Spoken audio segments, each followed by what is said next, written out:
Mari sama-sama sebelum kita menyenangkan hati Tuhan, kita bersatu di dalam doa. Terima kasih Tuhan Yesus, terima kasih Bapa yang baik. Kami mengucap syukur buat segala kondisi, buat segala keadaan yang terjadi dalam kehidupan kami. Kami mau katakan Tuhan Yesus baik dan teramat baik buat setiap kami. Hari ini kami datang Tuhan, kami tahu kalau hadirat-Mu selalu ada bersama dengan kami. Biarlah Engkau semakin mendekatkan kami kepadamu Tuhan Yesus. Biarlah pujian kami, penyembahan kami, semua hanya bagi nama-Mu, semua bagi kemuliaan. Mari sama-sama yang percaya kita katakan, amin.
Mari sama-sama sebelum kita mendengarkan firman Tuhan, kita siapkan hati kita lebih lagi.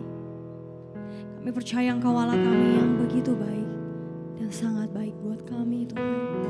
Kami naikkan segala ucapan syukur kami dengan segenap hati kami, dengan sepenuh hati kami Bapa.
Mari kita satu hati dalam doa. Bapa yang baik, terima kasih buat kasih setia, buat kebaikan Tuhan dalam kehidupan kami sepanjang minggu ini. Dan kami mengucap syukur karena kebaikan Tuhan yang tidak pernah berhenti dalam kehidupan kami. Terima kasih kalau kami boleh memuji, menyembah Engkau di dalam roh dan kebenaran. Kini saatnya kami mendengarkan firman-Mu. Roh Kudus terangi hati dan pikiran kami, hingga kami boleh memahami apa yang Engkau ingin kami lakukan di dalam kehidupan kami lewat firman-Mu. Terima kasih Bapa yang baik. Kami mau katakan kami siap mendengarkan firman-Mu. Dalam nama Yesus kami berdoa dan bersyukur. Haleluya. Amin. Shalom Bapak Ibu Saudaraku, rekan-rekan terkasih Jemaat Home CC dimanapun berada. Kita kembali lagi hari ini mendengarkan firman Tuhan, yaitu tentang Yusuf. 2 minggu yang lalu saya katakan bahwa kita akan membahas tentang Yusuf dalam 2 bagian. Tapi saya rindu bahwa kita akan membahas lebih dalam lagi. Jadi kisah Yusuf ini akan saya khotbahkan dalam beberapa bagian ke depan nantinya, ya. Nah, Bapak Ibu Saudaraku, kita akan belajar kebenaran firman Tuhan ini yang kita akan teruskan kisah Yusuf anak dari Yakub yang saat ini kisah Yusuf bagian ketiga, ya. Bapak Ibu Saudaraku, kalau kita belajar, ya, kali ini kita akan belajar bagaimana Yusuf, ya, berjalan di dalam lembah kekelaman, atau Yusuf berjalan di padang gurun yang tidak mudah dilaluinya seorang diri. Nah, kalau kita melihat, ya, di dalam Kejadian 37 ayat 28, ya, pada akhirnya Yusuf tidak jadi dibunuh oleh saudara-saudaranya, dan ia dijual kepada orang Midian, lalu dibawa ke Mesir. Tanpa diketahui oleh Yakub, saudara-saudara Yusuf ini ternyata telah membuat sebuah drama, sebuah skenario bahwa Yusuf ini telah diterkam binatang buas, ya, dan menyuruh mengantarkan jubah Yusuf kepada Yakub. Seketika itu juga, ya, ketika Yakub menerima jubah daripada Yusuf, ya, maka Yakub berkabung selama beberapa hari, berhari-hari. Kenapa? Karena ia begitu mengasihi Yusuf. Bapak Ibu Saudaraku, di sini kita melihat betapa kejamnya perlakuan anak-anak Yakub kepada ayahnya sendiri. Ya, anak-anak Yakub ini begitu tega membohongi, menipu, dan membuat Yakub tenggelam di dalam kesedihannya. Di masa sekarang pun kita sering mendengar bahwa banyak anak-anak yang juga berlaku kejam kepada orang tuanya. Ya, ada anak-anak yang menaruh orang tuanya di panti jompo, kemudian tidak ditengok sama sekali, sehingga orang tua itu merasa memberikan kesan dia dibuang, saudaraku, ya, dibuang oleh anak-anaknya sendiri. Nah, ada juga anak yang menuntut orang tuanya, ya, perihal harta atau warisan dengan cara yang tidak hormat. Di sini kita melihat, Bapak Ibu Saudaraku, rekan-rekan terkasih, bahwa ada tindakan keliru yang dilakukan oleh anak-anak kepada orang tua mereka. Dan di sini juga kita belajar, semua jemaat CC, agar kita tidak pernah melakukan ini kepada orang tua kita. Katakan amin. Firman Tuhan mengajarkan agar kita selalu menghormati orang tua kita, apapun kondisi mereka, apapun kondisi mereka. Sekali lagi, firman Tuhan mengajarkan agar kita sebagai anak menghormati orang tua kita, apapun kondisinya. Katakan amin. Bapak Ibu Saudaraku, mari kita lanjutkan. Setelah Yusuf dijual, sampailah Yusuf sebagai budak di rumah, ya, seorang pegawai istana Firaun, atau lebih tepatnya adalah seorang kepala istana Firaun.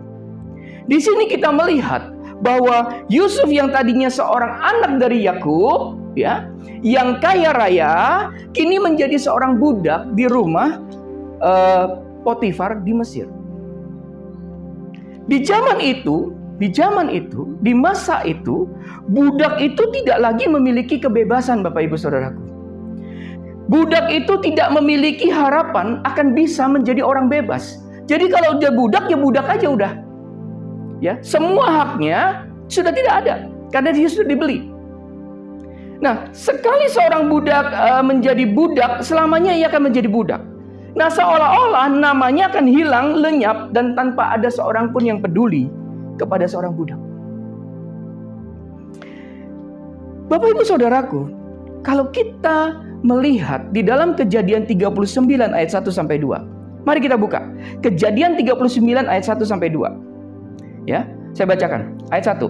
Adapun Yusuf telah dibawa ke Mesir, dan Potifar seorang Mesir, pegawai istana Firaun, kepala pengawal raja, membeli dia dari tangan orang Ismail yang telah membawa dia ke situ. Ayat yang kedua. Tetapi Tuhan menyertai Yusuf, ya, sehingga ia menjadi seorang yang selalu berhasil dalam pekerjaannya, maka tinggallah ia di rumah tuannya orang Mesir itu. Bapak Ibu Saudaraku, kalau kita baca ayat ini, kita mendapati ternyata bahwa Tuhan tidak meninggalkan Yusuf di dalam kesendiriannya. Kalau kita perhatikan antara ayat 1 dan ayat 2, ada penghubung di antaranya, yaitu kata tetapi. Kata tetapi ini menunjukkan adanya dua buah hal yang berbeda satu sama lain. Ada dua hal, ya, yang kontra gitu ya, atau dibandingkan. Nah, ini kata tetapi yang kemudian bertentangan antara kalimat sebelumnya dengan kalimat sesudahnya. Di sini terlihat bahwa kalimat pertama adalah adapun Yusuf telah dibawa ke Mesir, dan Potifar seorang Mesir, pegawai istana Firaun, kepala pengawal raja, membeli dia dari tangan orang Ismail yang telah membawa dia ke situ. Di sini Bapak Ibu Saudaraku, situasinya adalah Yusuf menjadi seorang budak dengan kondisi tanpa harapan. Seorang budak yang dengan kondisi tidak lagi dipedulikan oleh orang lain. Dan seorang budak yang tinggal dalam kesendiriannya. Namun ternyata ada hal yang berbeda dengan situasi ini, yaitu bahwa Tuhan menyertai Yusuf. Maka di sini kita bisa belajar bahwa sekalipun kondisi seseorang mungkin berada di dalam kondisi yang buruk, di dalam kondisi yang sedang dalam kesendirian, di dalam kondisi di mana tidak ada seorang pun yang peduli kepadanya, namun di sisi lain yang tidak tampak oleh kita, ternyata ada Tuhan yang menyertai kita. Katakan amin. Bapak Ibu Saudaraku, memang kita tidak dapat melihat Tuhan dengan mata jasmani kita. Demikian juga Yusuf, ya, yang tidak dapat melihat Allah yang menyertainya. Namun sekalipun Yusuf di dalam kesendiriannya, ternyata Tuhan, ternyata Allah tetap menyertai Yusuf. Di sini berarti Allah juga ada bersama Yusuf di rumah Potifar. Dan karena kehadiran Allah inilah, maka apa yang dikerjakan oleh Yusuf dibuat Allah selalu berhasil. Bapak Ibu Saudaraku, ada hal yang mungkin luput dari pandangan kita secara manusia, bahwa pekerjaan seorang budak itu adalah pekerjaan kasar. Tentu sangat mudah, ya, tidak butuh Tuhan untuk menjalankan tugas-tugasnya sebagai seorang budak. Namun firman Tuhan mengatakan di ayat kedua tadi, tetapi Tuhan menyertai Yusuf, sehingga, ya, ia menjadi seorang yang selalu berhasil dalam pekerjaannya. Maka tinggallah ia di rumah tuannya orang Mesir itu. Bapak Ibu Saudaraku, di sini kita harus tahu dan menyadari bahwa keberhasilan segala usaha dan pekerjaan kita, sekalipun itu tampaknya hal yang kecil, hal yang remeh, ya, ternyata ada kepedulian Tuhan di sana. Katakan amin. Ada penyertaan Tuhan di sana. Dan ada berkat yang Tuhan berikan di sana. Karena itulah sebagai anak-anak Tuhan, karena itu sebagai anak-anak Tuhan, kita harus selalu mengandalkan Tuhan. Katakan amin. Sekalipun pekerjaan yang kita kerjakan tampak kecil, tampak sederhana, tampak remeh, kita tetap harus andalkan Tuhan. Katakan amin. Penyertaan Tuhan ternyata tidak berhenti sampai di situ. Hal yang luar biasa Bapak Ibu Saudaraku adalah bahwa Potifar, sekalipun seorang yang tidak memiliki keyakinan yang sama seperti Yusuf dalam hal percaya kepada Allah Yahweh, ya, ternyata Potifar ini bisa melihat, ya, bahwa Yusuf itu disertai Tuhan. Bahwa Potifar bisa melihat bahwa ternyata, ya, Yusuf ini disertai Tuhan dan Tuhan membuat segala pekerjaan, ya, pekerjaan Yusuf menjadi berhasil. Bagaimana dengan kita, Bapak Ibu Saudaraku? Apakah kita di tengah-tengah pekerjaan kita, orang melihat bahwa kita adalah orang-orang yang mengandalkan Tuhan? Di keluarga kita, di pekerjaan kita, dimanapun kita berada. Apakah orang melihat bahwa Tuhan menyertai kita? Potifar, orang dunia, orang yang tidak mengenal Allah Yahweh, dia tahu bahwa Yusuf disertai Tuhan. Yuk kita baca dalam Kejadian 39 ayat 3. Kejadian 39 ayat 3. Setelah dilihat oleh tuannya bahwa Yusuf disertai Tuhan dan bahwa Tuhan membuat berhasil segala sesuatu yang dikerjakannya. Wow, kita tahu bahwa posisi Yusuf adalah seorang budak. Apa yang dapat dibanggakan dari posisi seorang budak, Bapak Ibu Saudaraku? Sama sekali tidak ada. Namun di sini ternyata Allah membuat perbedaan di dalam diri Yusuf. Sekalipun Yusuf seorang budak, namun budak yang satu ini berbeda dengan budak-budak lainnya yang dimiliki oleh Potifar. Ya, budak-budak ini berbeda. Ternyata seorang Yusuf sebagai seorang budak dengan budak-budak yang lain ada perbedaan yang nyata. Apakah kita, Bapak Ibu Saudaraku, dimanapun kita berada, ya, di dalam segala kondisi kita, apakah kita membuat perbedaan karena Tuhan menyertai kita? Itu pertanyaan yang perlu kita renungkan. Bapak Ibu Saudaraku, karena penyertaan Tuhan dan keberhasilan Yusuf di dalam pekerjaannya sebagai budak, di ayat yang ketiga dikatakan, maka Yusuf mendapat kasih tuannya. Wow, saya ulangi, maka Yusuf mendapat kasih tuannya dan ia boleh melayani dia.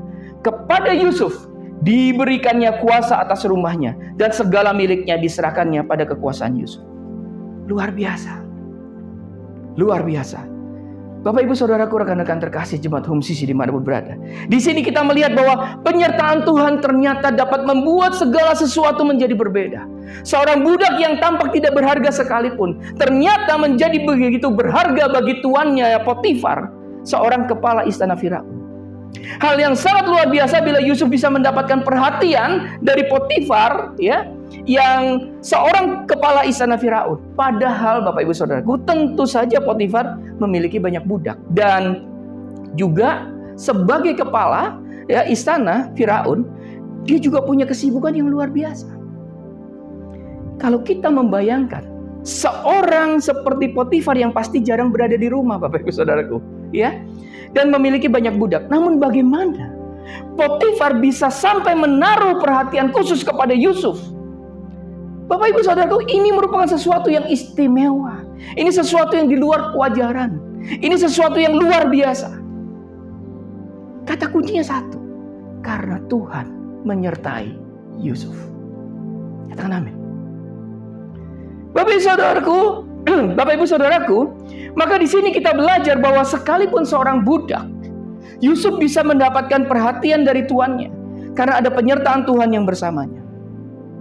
Firman Tuhan lalu melanjutkan di dalam ayat yang ke-5 sampai 6, ya, Kejadian 39 ayat 5 sampai 6. Sejak ia memberikan kuasa dalam rumahnya dan atas segala miliknya kepada Yusuf. Perhatikan. Tuhan memberkati rumah orang Mesir itu karena Yusuf. Sehingga berkat Tuhan ada atas segala miliknya, baik yang di rumah maupun yang di ladang. Ayat 6. Segala miliknya diserahkannya pada kekuasaan Yusuf. Dan dengan bantuan Yusuf, ia tidak usah lagi mengatur apapun selain dari makanannya sendiri. Adapun Yusuf itu manis sikapnya dan elok parasnya. Wow. Hal yang luar biasa, Bapak Ibu Saudaraku. Dari seorang budak yang tampak tidak berharga di mata manusia dan seorang budak yang tidak memiliki harapan, ternyata membalikkan fakta tersebut. Firman Tuhan yang tadi kita baca mengatakan bahwa Yusuf diberikan kuasa di dalam rumahnya. Bahkan bukan hanya sekedar rumahnya Potifar, namun sampai kepada segala kepunyaan dari Potifar. Wow, ini benar-benar luar biasa bagi kehidupan Yusuf. Sekalipun ia seorang budak, namun ia menjadi kesayangan dari Potifar dan mendapatkan kepercayaan yang besar dari Potifar. Bapak Ibu Saudaraku, ada yang menarik kalau kita memakai Alkitab versi King James Version, ya. Di ayat yang ke-5 dikatakan demikian. And the blessing of the Lord was upon all that he had in the house and in the field. Ya. Di sini dikatakan bahwa berkat Tuhan itu bahkan bukan hanya menyertai Potifar dan semua yang ada di rumahnya, namun juga di ladang Potifar. Jadi cuma bukan di rumah, tapi di ladang, ya, in the field.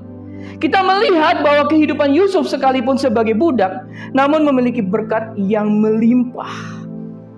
Hingga berkat itu juga sampai kepada tuannya dan ladang yang dimiliki oleh Potifar. Bahkan kalau kita baca di ayat ke-6, ya, bahwa Potifar tidak perlu lagi ngatur apapun selain dari makanannya sendiri. Dari hal ini, saudaraku, Bapak Ibu yang saya kasihi, jemaat Home CC dimanapun berada, kita bisa mendapatkan beberapa poin dari kehidupan Yusuf yang kita pelajari hari ini. Yang pertama, kita belajar bahwa sekalipun Yusuf dijual sebagai budak, namun Alkitab mengatakan bahwa ada penyertaan Tuhan bersamanya. Sekalipun Yusuf tidak melihat Allahnya secara fisik, demikian juga dengan diri kita, Bapak Ibu Saudaraku. Sekalipun kita mungkin dalam kesendirian atau sedang mengalami lembah kekelaman, namun ada Tuhan yang pasti menyertai anak-anaknya. Katakan amin. Yang kedua, kita belajar bahwa sekalipun Yusuf bekerja sebagai budak, namun Yusuf bekerja dengan sungguh-sungguh. Sekalipun sebelumnya ia adalah seorang anak yang mendapatkan perlakuan khusus, perlakuan istimewa dari Yakub ayahnya, Yusuf tidak menjadi cengeng. Yusuf tidak menjadi mengasihani diri sendiri. Dan Yusuf juga tidak marah kepada keadaan dan kemudian menyalahkan saudaranya atau bahkan menyalahkan Tuhan. Berapa banyak kita yang hari-hari ini mengalami kondisi seperti Yusuf ini? Bapak Ibu Saudaraku, sekalipun hari ini kita menderita akibat kesalahan orang lain, janganlah kita mengasihani diri sendiri atau menaruh dendam dan marah kepada orang tersebut ataupun marah kepada Tuhan. Bapak Ibu Saudaraku, Yusuf bisa terus move on. Karena itulah ia bisa bekerja dengan sebaik-baiknya sekalipun sebagai budak. Yang ketiga, kita belajar bahwa sekalipun Yusuf sebagai budak, Yusuf bisa mendapatkan kepercayaan dari Potifar. Hal ini apa berarti? Bahwa sekalipun pekerjaan yang dilakukan tampak remeh dan tampak tidak berarti di mata manusia, namun ketika ada Tuhan yang menyertai, pekerjaan kecil, ya, pekerjaan yang tampak kecil, pekerjaan yang remeh, pekerjaan yang nampaknya tidak berarti, tapi kalau ada Tuhan di dalamnya, apa yang kecil, apa yang tidak berarti, apa yang sederhana, Tuhan ubah menjadi sesuatu yang besar dan berdampak luar biasa. Katakan amin. Bapak Ibu Saudaraku, rekan-rekan terkasih, jemaat Home CC dimanapun berada, pada kesempatan ini saya mengajak kita semua terus semangat. Amin. Semangat dalam bekerja. Kita jangan pernah meremehkan pekerjaan kita. Terus tekun dan terus berdoa, meminta penyertaan Tuhan. Karena penyertaan Tuhan inilah yang membuat pekerjaan kita berhasil dan berdampak bagi banyak orang. Katakan amin. Tuhan Yesus memberkati. Mari kita berdoa. Bapak yang baik, terima kasih Tuhan Yesus. Kami mendapatkan sebuah pelajaran yang berharga dari kehidupan Yusuf dalam minggu ini. Dalam firman Tuhan yang disampaikan minggu ini, Tuhan Yesus. Terima kasih. Kami belajar Tuhan bahwa kami tahu bahwa di dalam kesendirian kami, ya, ketika kami menghadapi penderitaan, ketika kami mengalami kecewaan, ketika kami ada dalam lembah kekelaman, kami tahu bahwa Tuhan, Engkau ada selalu bersama kami. Engkau menyertai kami. Tuhan Yesus, ketika kami menghadapi begitu banyak pergumulan masalah, Tuhan, kami mau hari ini, kami tidak pernah menyalahkan orang lain, menyalahkan Tuhan. Kami tidak marah kepada Tuhan. Kami mau move on dan kami melakukan yang terbaik yang bisa kami lakukan. Karena kami tahu bahwa Engkau ada bersama dengan kami. Bapa yang baik, apapun pekerjaan kami hari ini, apapun yang kami lakukan hari ini, apapun yang manusia mungkin tidak menganggap, tapi kami tahu itu berarti di matamu. Dan Engkau selalu menyertai. Kunci kami untuk berhasil adalah penyertaan-Mu dalam hidup kami. Terima kasih Bapa yang baik. Dalam nama Tuhan Yesus, kami berdoa dan mengucap syukur. Haleluya. Amin.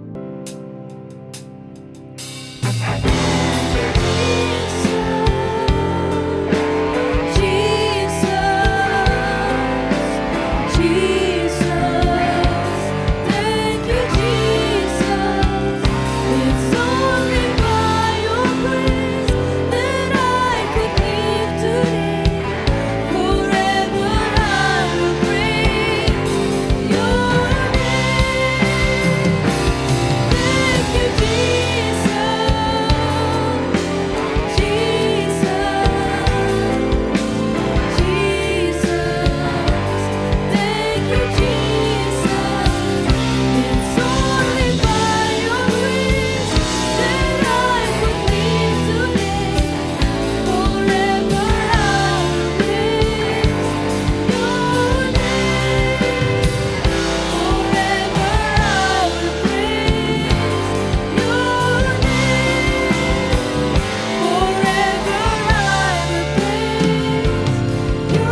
Karena itu saudara-saudaraku, jemaat Kristus yang dikasihi Tuhan, angkatlah kedua tanganmu dan terimalah berkat.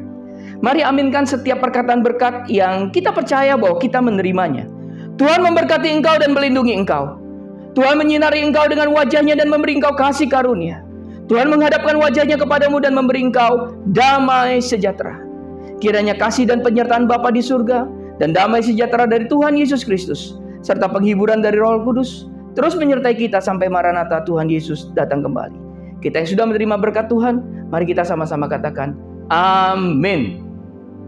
Selamat hari Minggu. Selamat berkumpul bersama keluarga, menikmati kebersamaan dengan keluarga yang kita kasihi. Terus mencintai Tuhan, berhenti menghakimi, dan selalu jadi berkat. Tuhan Yesus memberkati.